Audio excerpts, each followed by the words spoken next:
mais uma vez aqui para estudar o nosso livro de Jó. E esse vai ser o último vídeo. E depois do capítulo 28, que acabamos de estudar, o nosso amigo Jó continua de falar até o capítulo 31.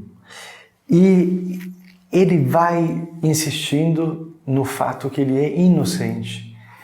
Ele tentou se defender, tentou provocar a Deus para dizer: sai do seu silêncio, eu quero te ouvir, eu quero te descobrir como Deus bom, o Deus que não faz o mal. E estamos no capítulo, vou ler alguns versículos do capítulo 31, a partir do versículo 31 até o versículo 35.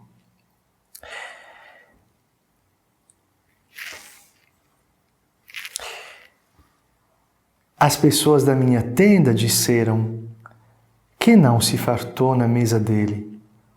O imigrante nunca teve que dormir na rua, porque eu abria minhas portas ao viajante. Não ocultei o meu delito como fazem outros homens, nem escondi no peito a minha culpa. Por temor dos comentários da multidão, ou por temer o desprezo dos parentes, a ponto de me manter calado e fechado dentro de casa. Oxalá houvesse alguém para me escutar. Esta é a minha última palavra. Que o Todo-Poderoso me responda. Que o meu adversário escreva a acusação. Então, e aqui, nesses últimos versículos do capítulo 31, Jó termina de falar, como ele mesmo acabou de dizer, que o Todo-Poderoso me responda. E nesse momento tem a intervenção, o capítulo 32 até o capítulo 37, desse jovem Eliú. E Eliú, como eu falei no início, é como se fosse esse jovem carismático, ele sabe tudo, cheio do fogo do Espírito Santo, cheio do fogo do amor de Deus. Ele pretende dar as respostas que os outros amigos de Jó não conseguiram dar, e Jó ficou irritado até o final. Mas, como também os outros amigos, também Eliú não nos satisfaz na resposta dele, porque na verdade ele continua falando dessa teoria da retribuição. Você, para receber a bênção de Deus, tem que fazer o bem. O sinal, ou você pecou, ou seus filhos, então tem que retomar uma relação boa com Deus e tudo ficará bem. E, graças a Deus, Jó, ele não consegue ficar nessa dimensão. Ele provocou a Deus, ele gritou a Deus, ele foi verdadeiro.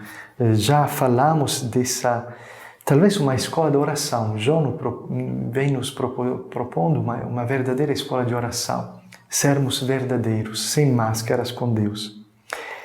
E chegamos ao capítulo 38, vamos fazer um pequeno pulo da intervenção de Eliú. E o capítulo 38, o próprio Deus vai falando. Deus ficou caladinho durante todos esses capítulos. E agora ele fala assim: então, o Senhor, do meio da tempestade, respondeu a Jó e disse: quem é esse que escurece o meu projeto com palavras sem sentido? Se você, homem, esteja pronto, vou interrogá-lo e você me responderá. Então, talvez não esperávamos essa resposta, ou pelo menos pensávamos esperar uma resposta de Deus, e Deus vai fazer perguntas para esse aqui. Engraçado, né? Quem é esse homem que escurece o meu projeto? Se você, homem, esteja pronto, vou interrogá-lo e você me responderá. E lá vamos ver como Deus, e Deus desta vez, que tem todo o direito de provocar Jó, e ele convida Jó para fazer uma viagem. E ele vai dizer a Jó: esteja pronto, vou interrogá-lo e você me responderá. E Deus vai começar a viajar com Jó na criação. Fique pronto, Jó. Vamos lutar e vamos viajar. Tem essas duas dimensões nas respostas de Deus. Vamos viajar porque eu vou te conduzir na minha criação. E vamos lutar também, porque eu não estou com medo de Deus, né? E talvez é bom que, sabe como as criancinhas com os pais que têm de vez em quando de fazer a luta, sobretudo os homens, né? Gostamos disso, de fazer a luta com o nosso pai. E Deus gosta de lutar com a gente, mas Ele não quer nos machucar. No fundo, Ele quer o nosso bem, somos filhos dele. E olha só o que Deus fala para Jó. Onde você estava quando eu colocava os fundamentos da terra? Diga-me se é que você tem tanta inteligência. Você sabe quem fixou as dimensões da terra? Quem a mediu com a trena? Onde se encaixam suas bases? O quem foi que assentou sua pedra angular enquanto os astros da manhã clamavam e todos os filhos de Deus aplaudiam? Quem fechou o mar com uma porta quando ele rompeu, jorrando do seio materno? Quando eu coloquei as nuvens como roupas dele e névoas espessas como coeiros? Quando lhe coloquei limites com portas e trancas e lhe disse: você vai chegar até aqui e não passará. Aqui se quebrará a soberba de suas ondas. É muito lindo de ver como Deus responde para Jó. Estamos viajando na criação. Quando Deus colocava os fundamentos da terra, será que você estava presente? Fala Deus para Jó. Você sabe quem fixou as dimensões da terra? E também ele fala aqui quem mediu com a trena, onde se encaixam suas bases? Sabe onde estão as fundações da terra? Não sabemos. Não sabemos como você criou tudo isso, Deus. Quem fechou o mar com uma porta quando ele irrompeu, jorrando do seio materno? E aqui ele vai falar da criação do mar. O mar, quando tem o mar agitado na Bíblia, quando tem muita água na Bíblia, é sinal do caos primordial. O mar normalmente não é um lugar seguro. E Jesus, por exemplo, no Evangelho, quando Jesus anda sobre as águas, no fundo, ele quer nos dizer que ele tem poder sobre o poder do mal. Ele tem poder e autoridade sobre o mar, sobre o mal. E isso é muito forte. Deus está descrevendo aqui o mar como uma criancinha. Eu coloquei as nuvens como roupas dele e névoas espessas como coeiros. Quando lhe coloquei limites com portas e trancas e lhe disse: você vai chegar até aqui e não passará. Aqui se quebrará a soberba de suas ondas. Quer dizer, Deus tem poder de dominar também a força do mar, a força do mal também, como se o mar fosse uma criancinha. Ele tem autoridade. O versículo 12. Alguma vez em sua vida você deu ordens para o amanhecer ou marcou um lugar para a aurora, a fim de que ela agarre as bordas da terra e dela sacuda os injustos? Por acaso você deu ordens à terra para ela se transformar como argila debaixo do sinete e se tingir como vestido, negando luz para os injustos e quebrando o braço que ameaça golpear? Você já chegou até as fontes do mar? Passeou pelas profundezas do oceano? Já mostraram a você as portas da morte? Ou por acaso você já viu os portais das sombras? Todas essas perguntas de Deus, na realidade, querem nos deixar descer mais fundo. porque no fundo nós não sabemos responder a essas perguntas. Porque não somos Deus, somos criaturas. Ele que nos criou, Ele sabe tudo isso. E nós devemos ficar no nosso lugar. Eis o orgulho que Jó tem que perceber e renunciar. Ele não pode saber tudo. Ele não tem direito de saber tudo o que Deus faz, ou tudo o que Deus fez, o que Deus quer fazer, o como fazer. Deus é o mestre absoluto da criação do mundo como da nossa própria criação. Ele é aquele que criou todas as coisas e Ele tem autoridade. E se Ele criou desse jeito, nós podemos confiar. Tem mais para frente, nessas respostas de Deus para Jó, tem também a criação de 2 seres mitológicos, né? Jó vai responder uma primeira vez o capítulo 40 para Deus, o versículo 3 e 5, capítulo 40, de 3 até 5, vocês podem ler comigo. Então Jó respondeu ao Senhor: eu me sinto arrasado, o que posso replicar? Vou tapar a boca com a mão? Falei uma vez e não insistirei, falei 2 vezes e não vou acrescentar mais nada. O próprio Jó, ele está feliz de escutar a voz de Deus. E isso é muito importante de colocar, quer dizer, Jó estava provocando Deus para que ele pudesse sair do silêncio dele. E agora que Deus vai se manifestando, mesmo que não está dando respostas às perguntas de Jó, mas Deus está se manifestando. Deus está se manifestando no lugar de sofrimento de Jó. E isso é muito importante. O fato de Deus estar presente no sofrimento dele. E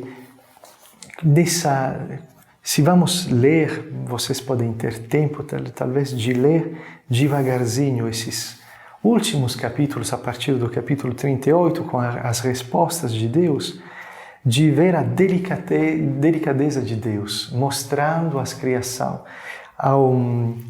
Quando ele fala, quando Deus mostra, por exemplo, a criação das estrelas. A grande ursa, ele fala lá na constelação das estrelas, e como se as estrelas pudessem sair de noite e depois voltar para o lugar delas, desaparecer durante o dia. Quem fez tudo isso? E Jó tem que responder. Deus pergunta: você pode pode fazer o sol se levantar, pode fazer amanhecer o dia, você pode dizer ao sol: agora você pode se retirar, pode voltar para o lugar onde você estava. E Jó descobre, reconhece que ele não pode nada do que Deus está lhe perguntando. Deus é o Criador absoluto, Deus é o mestre absoluto da criação. E Deus é também o Criador de 2 criaturas mitológicas, na segunda resposta de Deus, onde essas respostas de Deus estão aí para nos dizer: eu tenho domínio também sobre as forças do mal. Ele vai falar de Leviatã, uma criatura terrível que ninguém pode dominar. E vai falar de uma outra criatura mitológica também que simboliza as forças do mal. E Deus falando: eu tenho domínio. Quer dizer, eu tenho domínio sobre o mal. É por isso que você pode confiar. Uma resposta também linda para continuar no capítulo 40, a segunda resposta de Deus, a partir do versículo 6, Deus fala assim: do meio da tempestade, o Senhor replicou a Jó: se você, homem, esteja pronto, vou interrogá-lo e você me responderá. Você se atreve a anular a minha justiça e condenar-me para justificar a si mesmo? Você tem braço como o braço de Deus? Sua voz troveja como a voz de Deus? Então, revista-se de majestade e grandeza e cubra-se de esplendor e glória. Derrame o ardor de sua ira e com o olhar só rebaixe todos os orgulhosos. Humilhe com seu olhar o arrogante e esmague os injustos onde quer que se encontre. Enterre-os todos juntos no pó e amarre-os todos juntos na prisão. E então também eu louvarei você, porque conseguiu a vitória com sua própria mão direita. Esse trecho é muito poderoso, muito forte. Olha só o que Deus está falando com Jó. Parece quase que ele está retomando o Salmo 104, 103, 104. Bendiz o Senhor, ó minha alma. Quanto és grande, Senhor, revestido de majestade e de esplendor. Aqui é Deus que está falando para o próprio Jó. Então, revista-se de majestade e grandeza, cubra-se de esplendor e glória.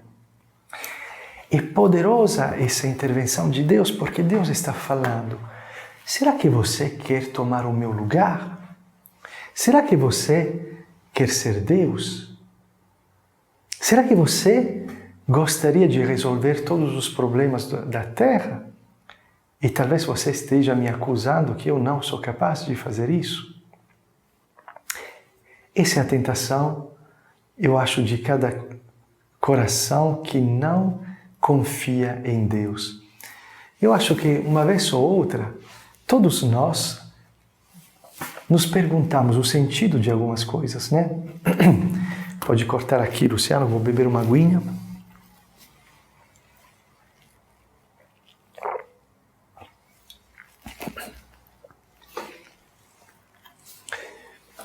Pode acontecer a cada um... Desculpa. Vai cortar de novo? Pode acontecer, e talvez aconteceu a todos nós, que nos interrogamos: mas por que a existência do mal? Por que o sofrimento do justo? Por que os inocentes sofrem? Por que as crianças sofrem? E claro que tem perguntas que talvez não têm respostas que podem nos satisfazer. E lembro dessas imagens muito emocionantes em Manila, quando o Papa acolheu uma criança chorando, e essa criança perguntando para o Papa por que Deus permitiu que eu fosse abusada sexualmente por homens malvados. Por que aconteceu isso? E o Papa Francisco, nosso grande Papa Francisco, falou: a pergunta que essa minha amiga está colocando é uma das perguntas que não tem resposta. Ou pelo menos Deus tem que se fazer presente no nosso sofrimento para nos dar o consolo e a paz, porque nenhuma resposta pode nos satisfazer. E aqui estamos na sabedoria maravilhosa, né, desse livro de Jó, onde o próprio Deus fala: será que você, Jó, e pode ser que atrás de Jó é cada um de nós, será que você gostaria de tomar o meu lugar e resolver os problemas, resolver todo o problema do mal, da morte, do sofrimento, das doenças? Estamos num momento particular, essa pandemia no mundo inteiro. Muitos estão gritando: é o fim do mundo, chegou o fim do mundo. Deus está acabando com a humanidade, Ele não quer mais de nós. Será que é assim? E Deus provoca Jó, e Deus vai provocar cada um de nós falando: vai, Então, revista-se de majestade e de esplendor. No Salmo 104, 103, é Deus que está revestido de majestade e de esplendor. E Deus que está nos provocando. Toma o meu lugar. Eu vou te dar o tempo de você ser Deus, o tempo que você quiser, para você resolver todos os problemas. E derrame o ardor de sua ira. E com o olhar só, rebaixe todos os orgulhosos. Humilhe com seu olhar o arrogante e esmague os injustos onde quer que se encontrem. Enterre-os todos juntos no pó e amarre-os todos juntos na prisão. Então também eu louvarei você, porque conseguiu a vitória com sua própria direita. É como se Deus falasse, vai, revista-se de majestade, de esplendor, tome o meu lugar, você resolve todos os problemas e eu também vou te aplaudir, vou te dar uma salva de palmas, porque você conseguiu o que eu não consegui.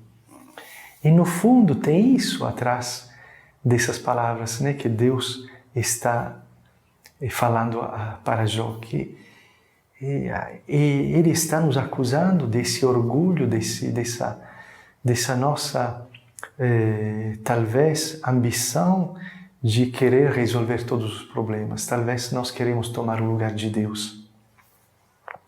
Tem um trecho do filme de um italiano, Giuseppe Tornatore, que se chama Cinema Paraíso.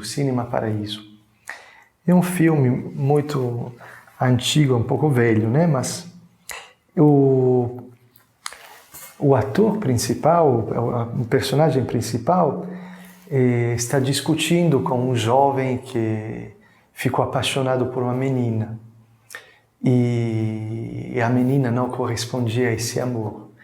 Então esse homem mais velho, com a sabedoria dele, ele vai falar uma frase assim: o bom Deus criou o mundo em 2, 3 dias, mas se eu tivesse feito isso, pode ser que eu teria gastado um pouco mais tempo, né? Um pouco mais de tempo, mas algumas coisas seriam reuscidas, seriam melhores do que estão hoje, né? Como se a tentação do homem é de dizer: eu teria tomado um pouco mais de tempo para criar o mundo, eu teria resolvido antes alguns problemas, né? A morte, o sofrimento. É interessante como também no nosso dia a dia nós podemos ser tentados por esse pensamento. Assim, por que Deus fez isso desse jeito? Eu teria feito do outro jeito. Mas o problema está próprio aqui, está exatamente aqui. O problema de Jó não é que ele não quer morrer. O problema de Jó é que ele não aceita, talvez, de ser homem, com os limites da humanidade, da nossa humanidade. E esse é o nosso problema.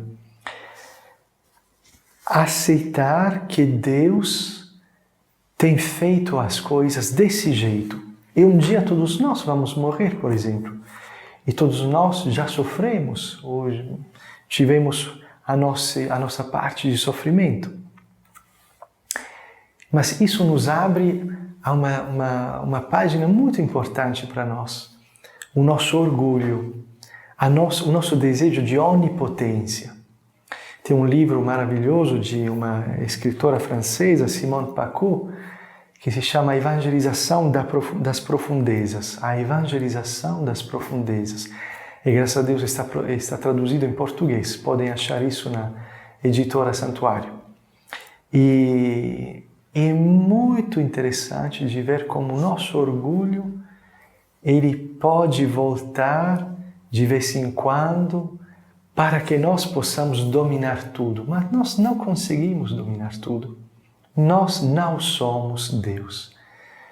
Esse é o problema que o livro de Jó coloca na nossa frente, na nossa cara. Devemos aceitar o nosso limite, devemos aceitar o fato de ser criados, somos criaturas, não somos o Criador. Aceitar que Deus tem a sabedoria necessária para podermos confiar nele. Se ele fez as coisas desse jeito, podemos confiar nele. Estava falando um pouco antes dessas criaturas, o hipopótamo e o Leviatã, né? Estamos no capítulo 40, versículo 15 até 24. E o título da minha Bíblia é Deus domina a força bruta. Deus domina a força bruta. Aqui nessa tradução fala de Behemoth e Leviatã. Para dizer o quê? Essas duas criaturas mitológicas são o símbolo da força bruta. E Deus tem domínio. Quer dizer, na concepção judaica desse momento, tudo está na mão de Deus, o bem e o mal, a vida e a morte. Então, se Deus tem o domínio de tudo, eu tenho que confiar. Eu posso me abandonar, eu posso me entregar nas mãos de Deus, porque Ele tem a sabedoria. Ele tem a sabedoria necessária. Ele me levou para a criação. Eu não sei responder a todas as perguntas de Deus. Onde estão as fundações da terra? Quem colocou o limite do mar? Quem criou o ser humano desse jeito? Eu não tenho todas as respostas. A sabedoria de Deus vai além das minhas capacidades de entenderem. Eu tenho só que aceitar, me reconciliar com a minha natureza humana, tirar da minha vida o orgulho, o desejo de dominar as coisas e confiar em Deus. Então, vamos agora no capítulo 42, vamos ler os 6 primeiros versículos, estamos terminando. Então Jó respondeu ao Senhor: Eu reconheço que tudo podes e que nenhum dos teus projetos ficam sem realização. Tu disseste: quem é esse que escurece os meus projetos com palavras sem sentido? Pois bem, eu falei sem entender, de maravilhas que superam a minha compreensão. Tu disseste: escute-me, porque vou falar. Vou interrogá-lo e você me responderá. Eu te conhecia só de ouvir. Agora, porém, os meus olhos te veem, por isso eu me retrato e me arrependo sobre o pó e a cinza.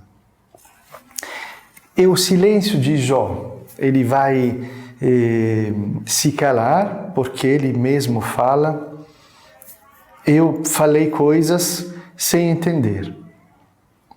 E o que é importante para nós de entender aqui nesse ponto do livro é que Jó vai escutando as respostas de Deus, Deus que está pegando Jó pela mão e viajando com ele, vem na criação.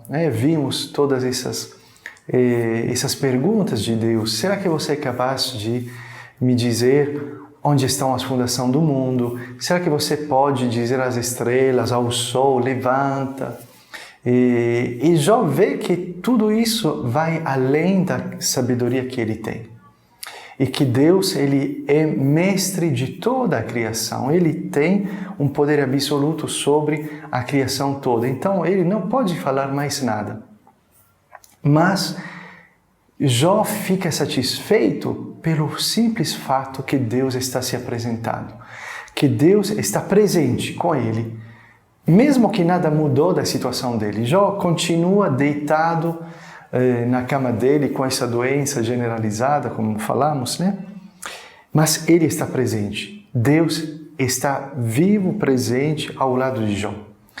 Isso nos lembra, talvez, que nós, na nossa vida, tem momentos que lutamos com Deus. Aqui, Jó, durante todo esse percurso, Jó vai provocando Deus, porque ele não quer ficar com a imagem de Deus como o torturador do início. Você se lembra nas primeiras respostas de Jó, quando Jó começa o monólogo dele com os amigos, e ele vai falando: Deus para mim é como eu sou como um escravo e Deus é como um patrão. E Jó não quer ficar nessa imagem de Deus. Ele vai lutando para que Deus possa se revelar o Deus bom, o Deus verdadeiro, que não faz o mal. Mas aqui Jó está descobrindo uma outra realidade.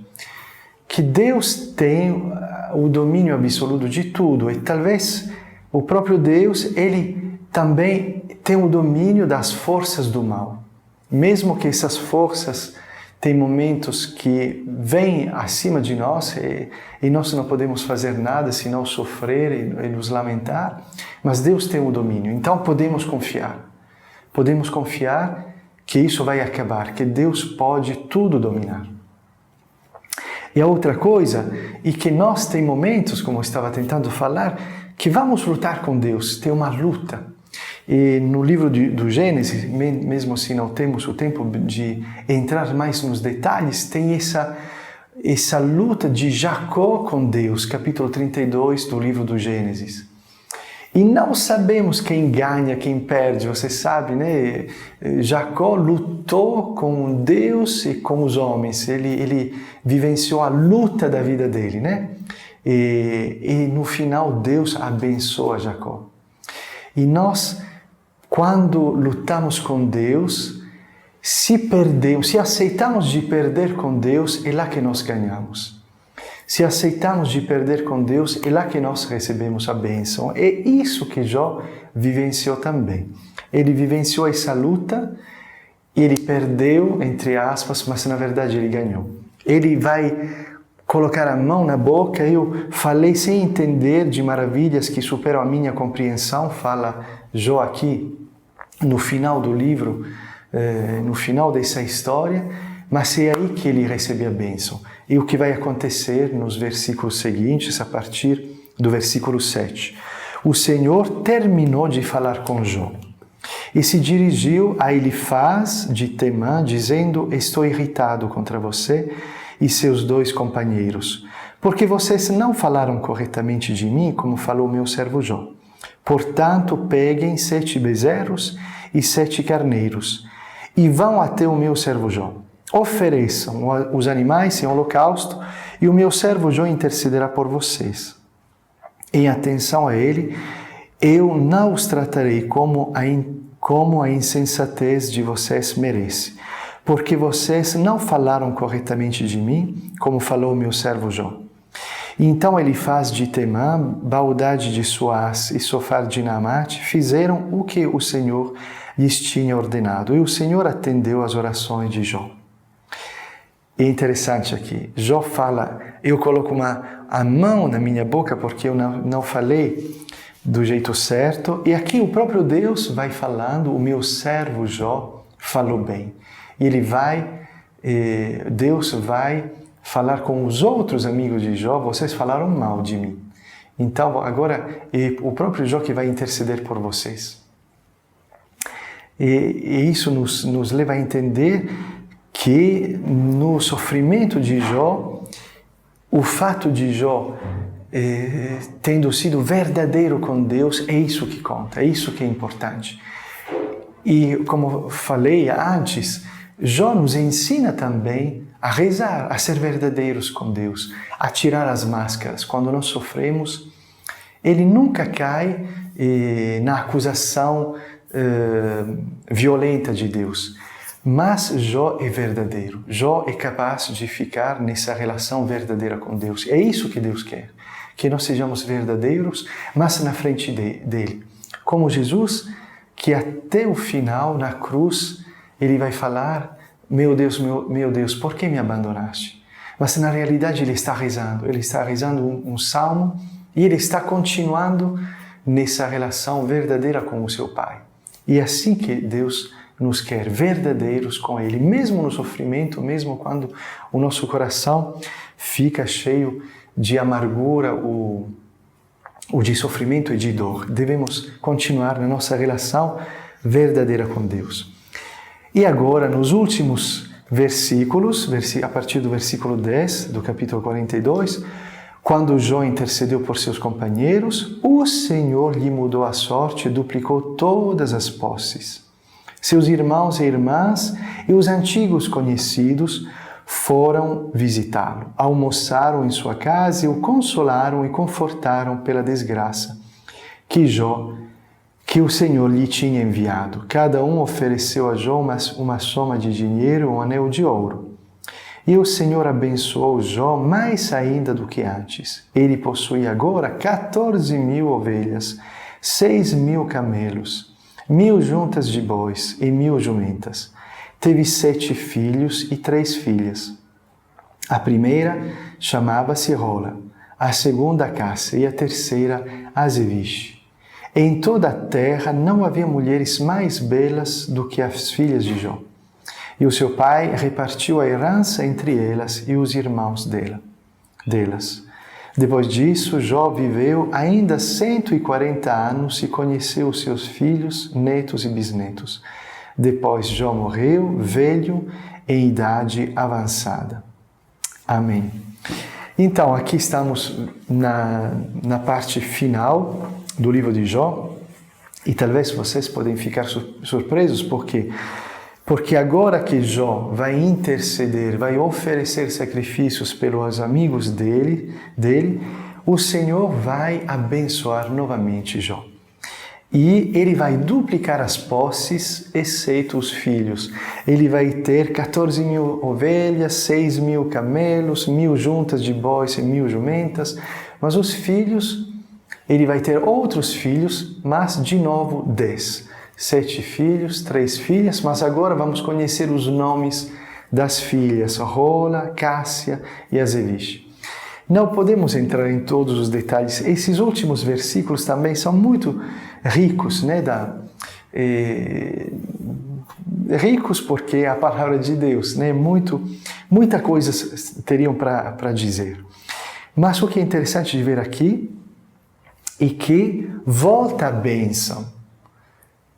O Jó descobre Deus, volta a bênção, Jó continua fazendo o que é certo, respeitar a Deus. Então vocês poderiam me dizer, então o que mudou em tudo isso? Porque é como se voltasse a teoria da retribuição. Jó está fazendo o bem, então ele é abençoado.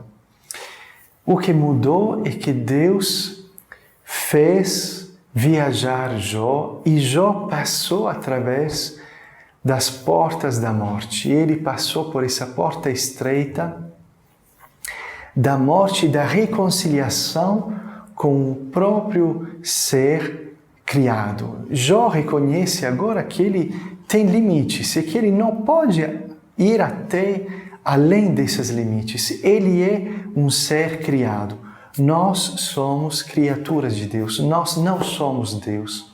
E devemos entrar nessa lógica de aceitar os nossos limites. Eu, criatura humana, não sou Deus. Eu não posso tudo. Eu não tenho domínio de tudo.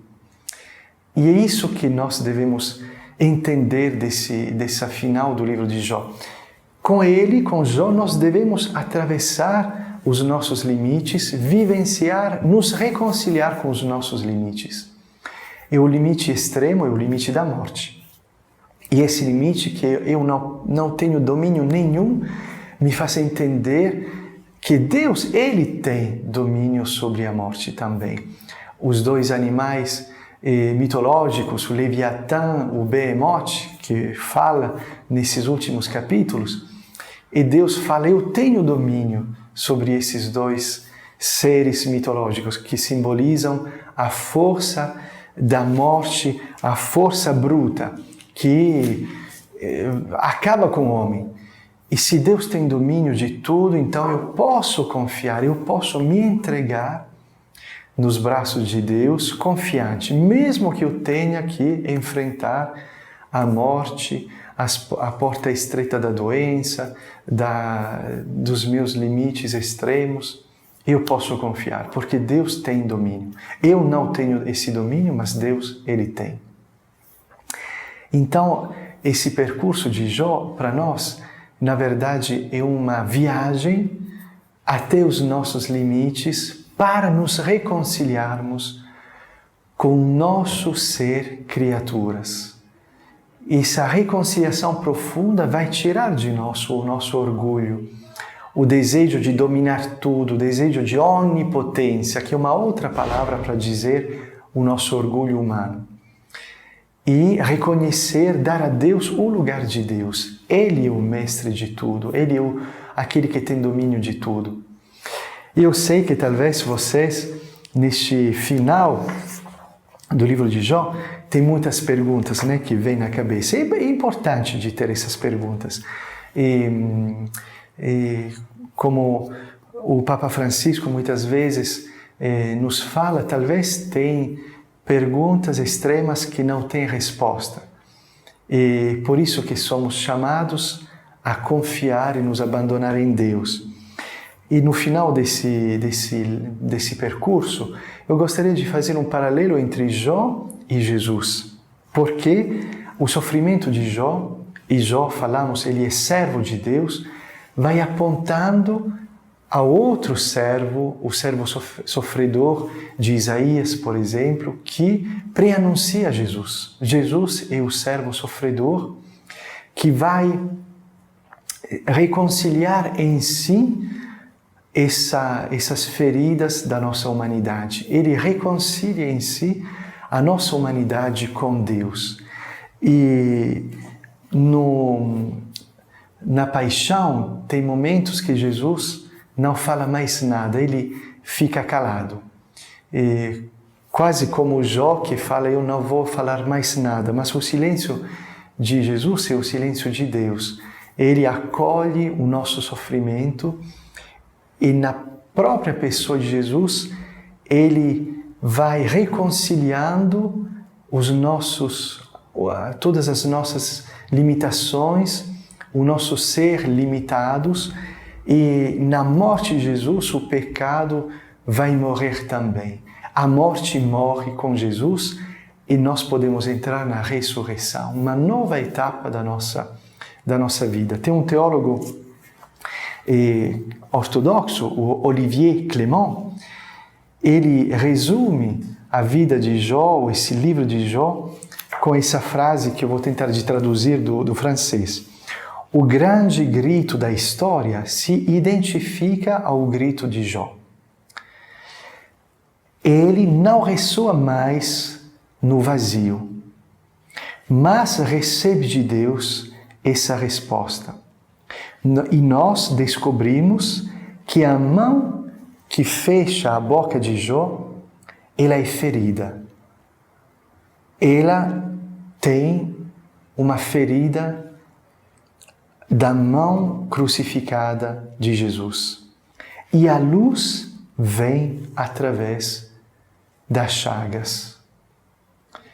Essa frase, para mim, é como se fosse um resumo de todo esse percurso. Quer dizer, o grito de Jó é o grito de toda a humanidade sofredora. E a mão que vai colocar, que se coloca na boca desses sofredores, mas não para fechar essa boca. Na verdade, essa mão, ela está furada, ela é a mão do crucificado. Quer dizer, é como se o próprio Jesus falasse: eu estou com você. Você agora pode gritar, porque eu assumi na minha cruz, na minha morte, na minha paixão, morte e ressurreição, o grito de todos os sofredores da história. Então, esse grito de sofrimento, em Jesus, vai achar o cumprimento. Esse sofrimento não cai mais no vazio. Alguém assumiu o nosso sofrimento, o próprio Jesus crucificado. E para nós que terminamos essa viagem, poderíamos terminar juntos com o Salmo, lendo o Salmo 23, onde Davi, o próprio rei Davi, reconhece que nos momentos mais difíceis, aquele que nos salva, aquele que está perto de nós, é o próprio Deus. Vamos terminar com essa leitura e pedindo a Deus que Ele possa abrir um pouco mais a nossa inteligência, na frente desse mistério do mal, do sofrimento dos justos, e que Ele possa manifestar a presença dEle ao nosso lado. O Salmo 23. O Senhor é o meu pastor, nada me falta. Em verdes pastagens me faz repousar, para fontes tranquilas me conduz e restaura minhas forças. Ele me guia por bons caminhos por causa do seu nome. Embora eu caminhe por um vale tenebroso, nenhum mal temerei. Pois junto a mim estás, teu bastão e teu cajado me deixam tranquilo. Diante de mim preparas a mesa à frente dos meus opressores. Unges minha cabeça com óleo e minha taça transborda. Sim, felicidade e amor me acompanham todos os dias da minha vida. Minha morada é a casa do Senhor por dias sem fim. Amém.